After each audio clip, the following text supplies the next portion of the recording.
real quick instruction here to show you how to go about learning the Techni Ski. It's very important that you follow the instructions exactly. The instructions are based on doing the U-turn. That's how you stop, and it's also how you learn how to carve. Okay? Now, first things first, put the Techni, start at the bottom of the hill. Choose a hill that has a long run out at the bottom. Okay? Start at the bottom where the run out is. So you won't be going too fast. You'll be right at the bottom of the hill. Point the Techni Ski downhill. Put your poles out in front of you like this. Step onto the Techni Ski with one foot and position your foot so that the inside of the foot is up against the inside wall of the Techni Ski, and there's a groove, a low spot in the platform right here where the ball of your foot goes. Step onto that side of the platform all the way so that it touches the ground. Then with your other foot, position it in the same location on the other side of the platform, and then straighten the Techni Ski out. You're holding yourself in place with your poles so you don't roll. Okay? Get your feet comfortable.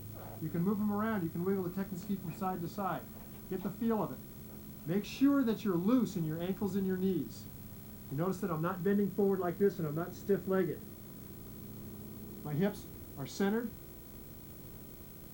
and I'm loose like this. Then you're going to let yourself roll down the hill.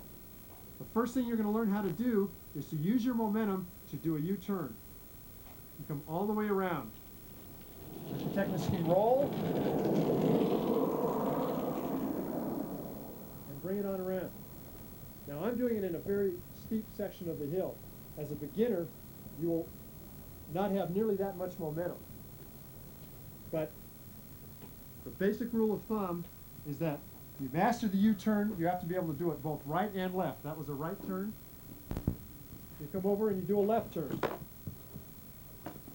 When you can do the U-turn confidently in both directions, and you will have a weak side, when you can do it confidently in both directions, then you can move up the hill a little bit with more momentum to execute more U-turns. You don't start linking turns until your U-turns are very confident and powerful, and you don't go up farther up the hill unless you have mastered that section of the hill with U-turns first. The U-turn contains all of the elements of the carved turn, so not only does it teach you how to stop, it teaches you how to execute a round, uniform carved turn.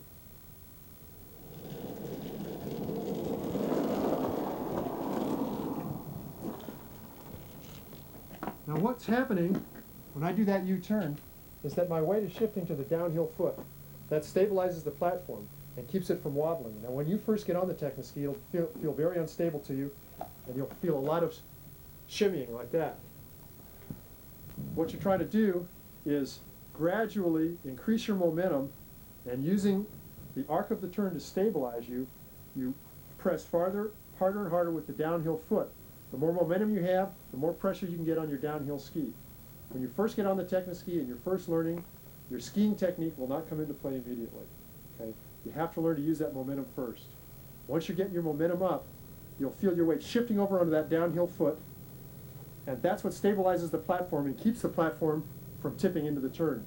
What you're trying to do is counterbalance the tendency to oversteer. Okay? When you get that feeling, it'll feel exactly like skiing. And after about an hour's practice, you'll begin to feel like you are on your skis again. After a couple hours, you'll feel like you're as good on this as you are on your skis. And you'll find yourself carving perfectly rounded turns. When you get back on your skis, you'll find that you're much more of a perfectionist in your carves. You're getting much more power out of your skis, and more flow and more control. And that's the name of the game. Happy skiing.